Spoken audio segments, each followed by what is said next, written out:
Hi, I'm Mark. And I'm Valerie, and we're at my home. So today we're going to take a quick look at the SwitchBot contact sensor. Here it is. Here's the box.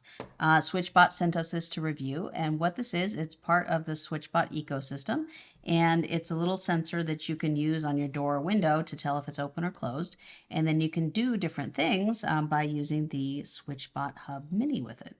Yeah, you need the SwitchBot Hub Mini for the installation, and this bridges between Bluetooth, which is what this is, to Wi-Fi, which allows you to access other things. All right. So what's neat about this is that, if you want to check, if you want to do something, if your door is open or closed, use this. Oops. Ooh, look at you. Just did it already. I did it already. I went ahead.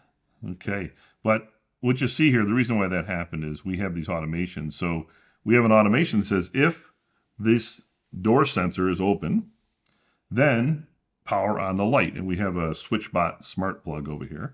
And it did it. Now, if you close it, if you see the close, the same thing. If it's closed, then turn off the light. Off. Yeah.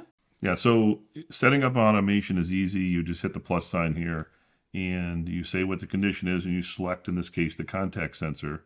And then, and not just the contact sensor, but what state. So it's open or closed or left open. Yeah, like if you leave a door open, like maybe you could put this in your refrigerator and you know if you left the door open. And then the other thing you do is you set the action to take. And the actions there are not very many, but basically you can take this smart plug over here and I can tell the smart plug to turn on and off, which is really kind of nice. You also have it send you notifications. All right, so that's it. That's pretty much it. That is the SwitchBot contact sensor. What we really like about it is that it uses regular AAA batteries, so you don't have to buy those weird, batteries. See, they fit in here perfectly. Also comes with some screws and some sticky tape to help you mount it, and a little manual. So it's all ready to go and hook up to your SwitchBot ecosystem. Okay, so that is the SwitchBot contact sensor that you can use with your door or window. Thank you for watching. Thank you.